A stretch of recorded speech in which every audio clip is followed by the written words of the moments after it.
if you can have all the money in the world, you can have everything in the world. If you have no health, you have nothing, because without health you can't do anything.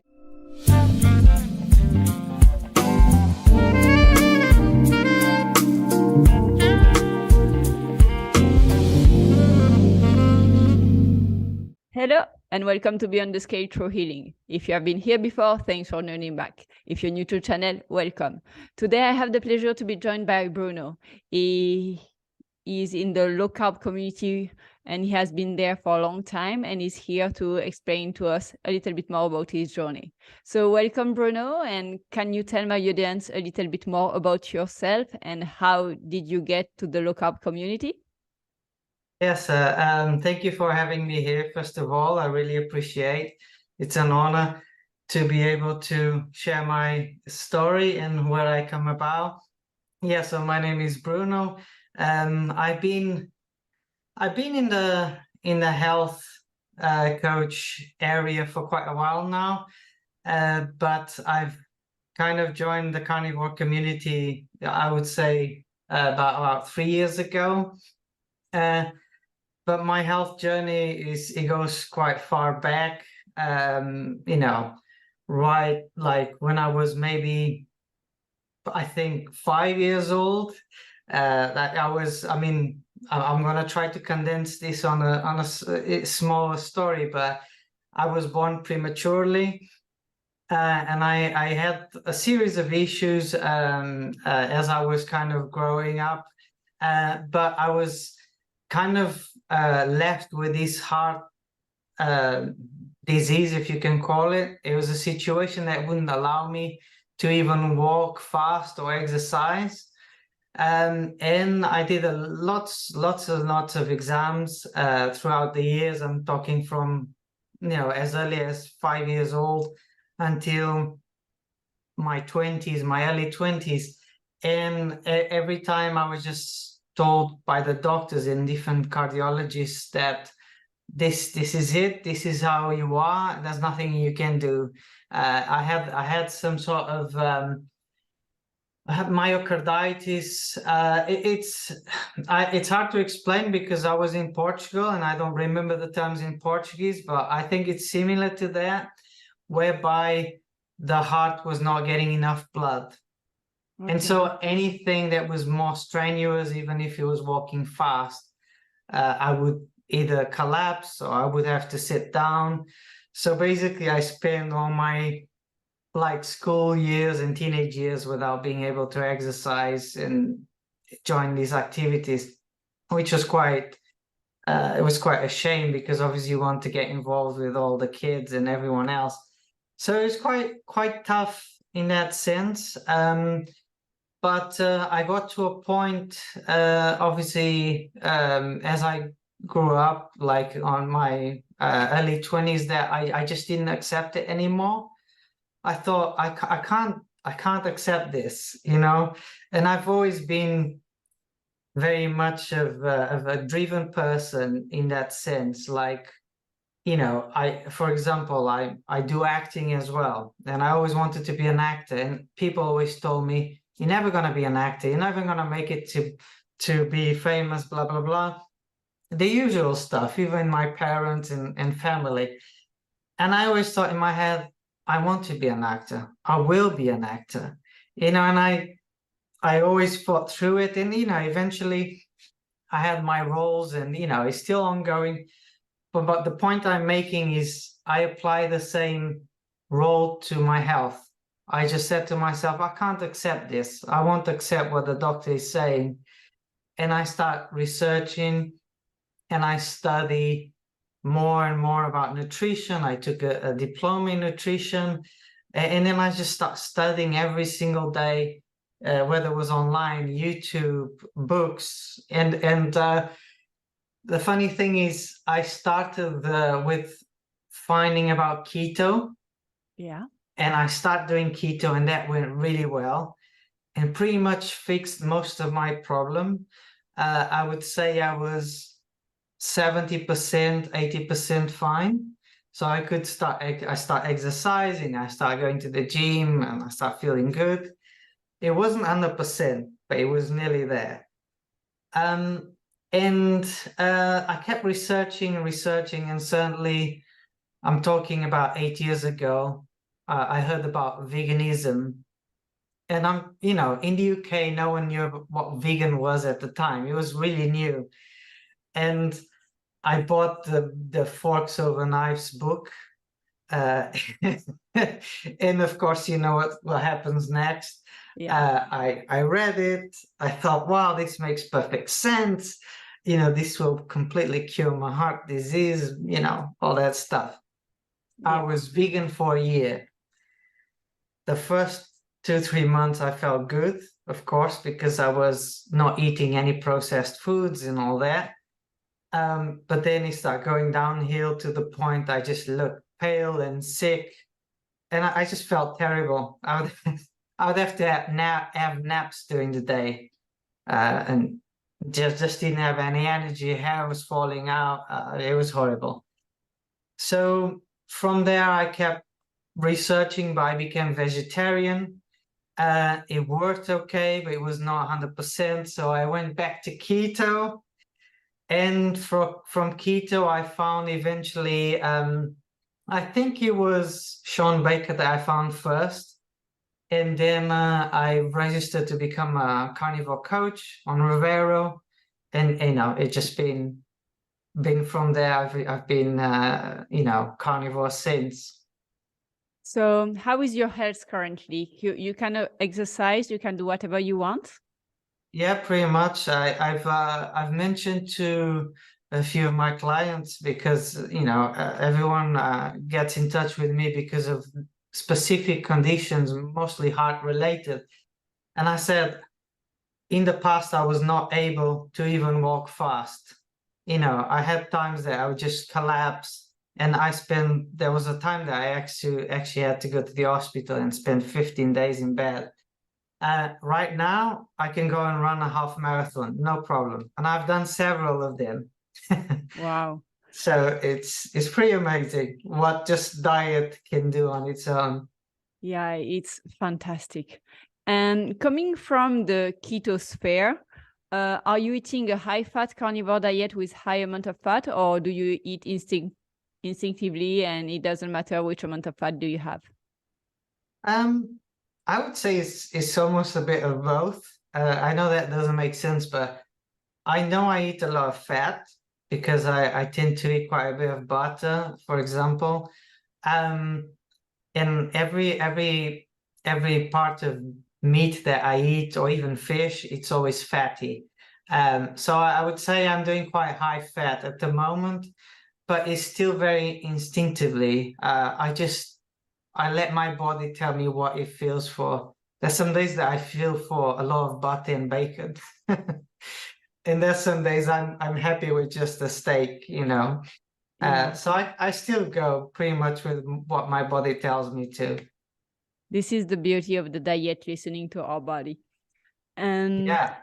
can you tell us how many meals are you eating in a day? What is your typical day of eating, and which kind of meat do you prefer?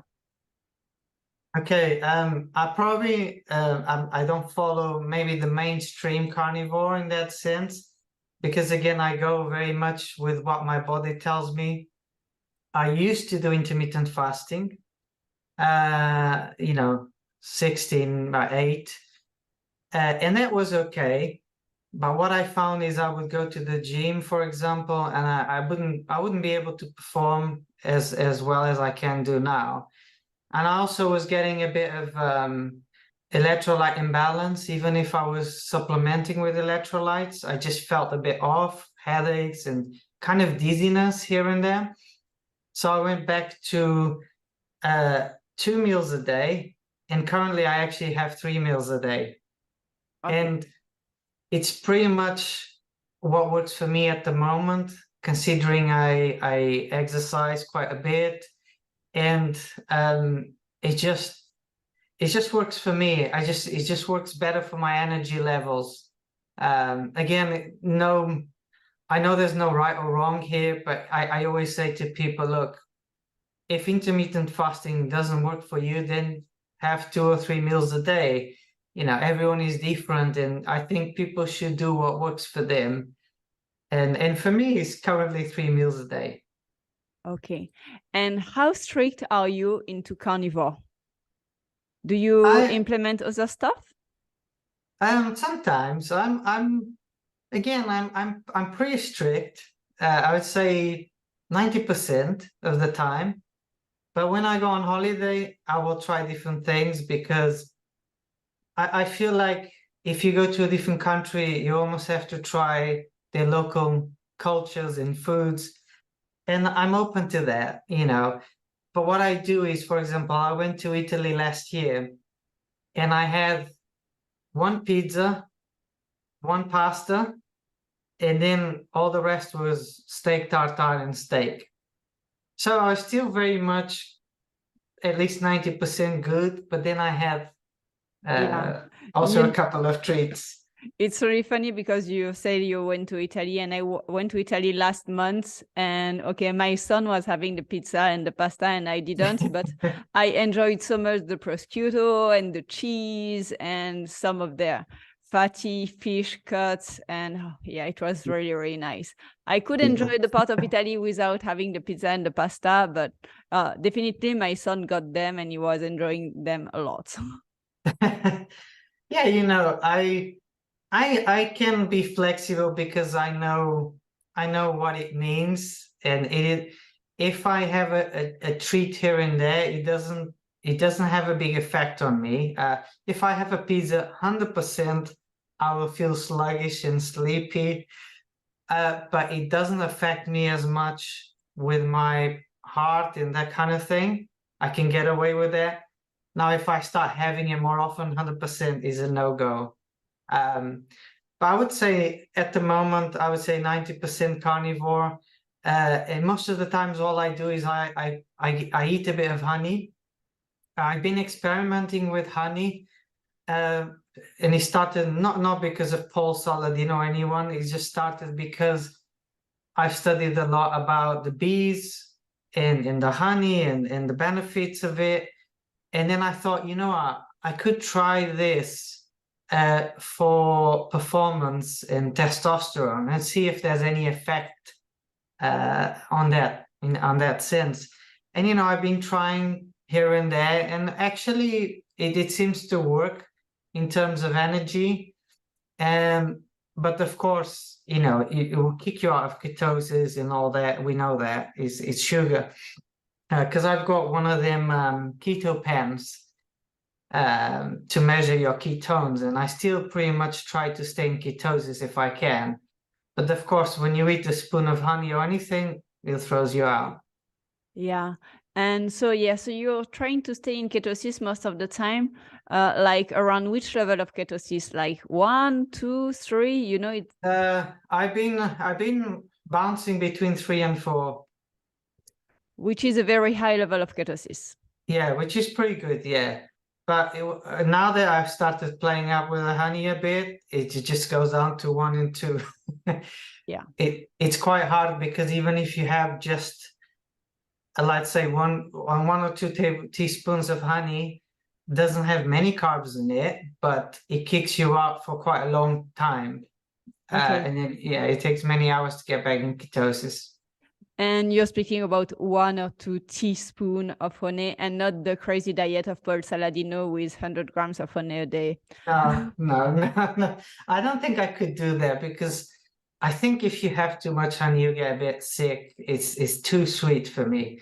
1 teaspoon, and I generally put it in yogurt, for example, a Greek yogurt without sugar or anything. That's pretty much it. If I have 2 a day, that's my limit. Okay. So still experimenting and looking for the results for, do you do your blood work to know about your testosterone and things like this? Yeah, well, so I did my blood work not long ago, but I actually didn't measure the testosterone. I didn't feel like I needed to, because I feel everything is fine at the moment, energy and everything else. but I will do the next time I do blood tests, I will do the testosterone specifically because of the honey. But it will be obviously hard to measure because I didn't take my previous one, so I just have to see next time where I am at, and maybe do it again, 6 months later, for example. But in terms of my last blood tests, everything was good. Cholesterol was high. So, the usual stuff that you hear in the carnivore community, but nothing to worry about. Triglycerides were very low. A1C was also pretty good. And, C-reactive protein as well. Blood pressure, I measure. You probably see back there on my shelf, I've got a blood pressure monitor there. Yeah. So I measure once a week. So I think that's a very good indicator of your health. Personally, I think more than sometimes other things like LDL cholesterol, for example. Yeah. Um, Yeah. And I have another question. How carnivore impact your social life? That's a good question. Not as much as I thought it would, and the reason being is I had a period of time, just like everyone, my late 20s, 30s, that I would like to go out and drink a bit of wine and that kind of thing. But I think I did it enough. And then I got to a point I naturally stopped drinking, and I also naturally stopped going out as often. And that happened kind of at the same time that I was keto and then suddenly became carnivore. And obviously I became carnivore in COVID times as well. So we couldn't socialize at that point as well. So I think it was a smooth transition. And nowadays, if I go out for dinner or anything, it's easy. It's steak or lamb. Well, it's some kind of meat or fish, basically, in water. Yeah.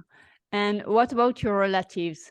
What did they think about this? And are they converted to carnivore now, or they are still eating crappy food? No.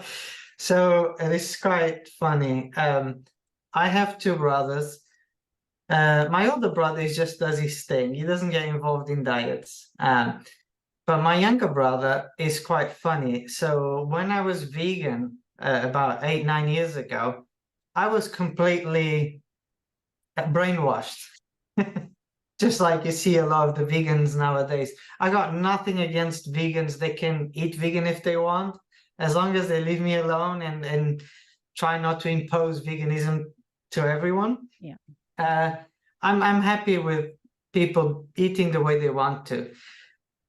But for some reason, when you are in that space, it seems like you get too involved in, like, kind of blindsided by everything else. And I remember when I was vegan, I couldn't see anything else, honestly. And to the point that I told my young brother so much about it that he became vegan.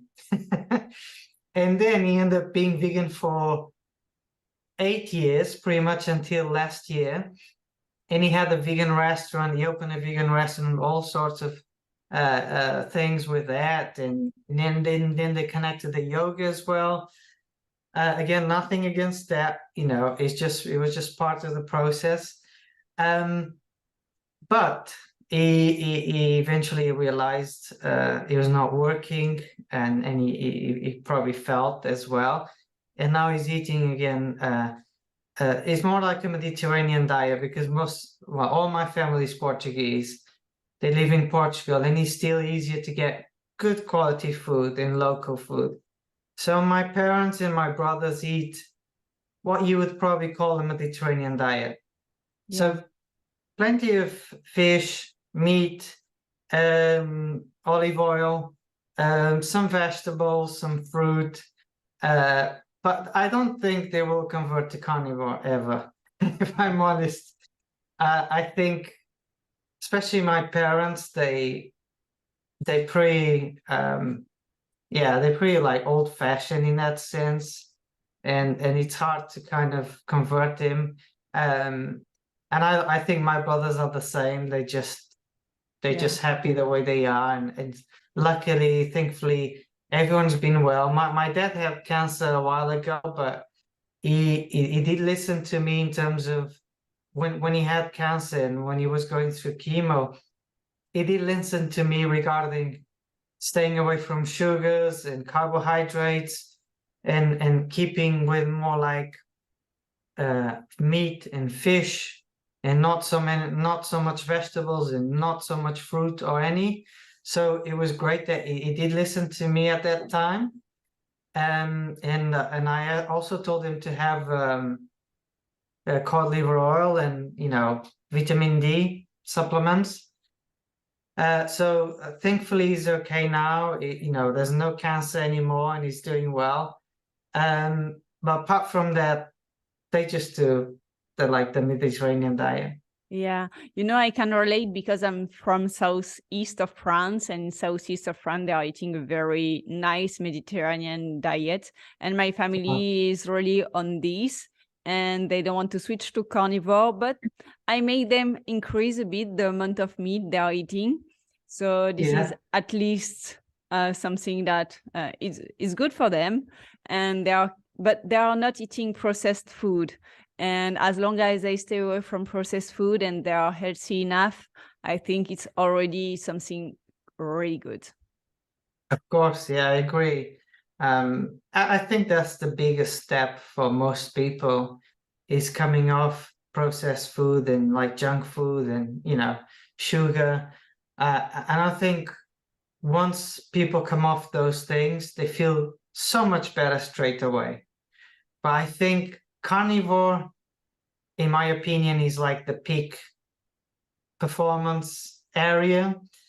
But I also know not everyone probably wants to go that route. But I would always say, if you want to reach your peak performance and feel amazing, I think it would have to be carnivore. Yeah. And I think people have to have a big why. And you have been really sick when you were young. I was really sick since I was young. And so switching to carnivore, it was like the solution, because we know too much what it is about being sick. But for the people that are on average healthy, they don't see like the need of being that strict and to switch to carnivore.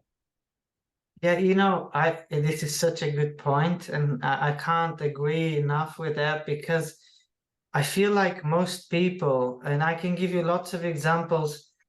I used to work with a guy that had diabetes type 2, and I told him I'm doing my health coaching and all that, and I told him, look, I can speak to you privately. We don't have to speak at work, obviously, and recommend you what you need to do.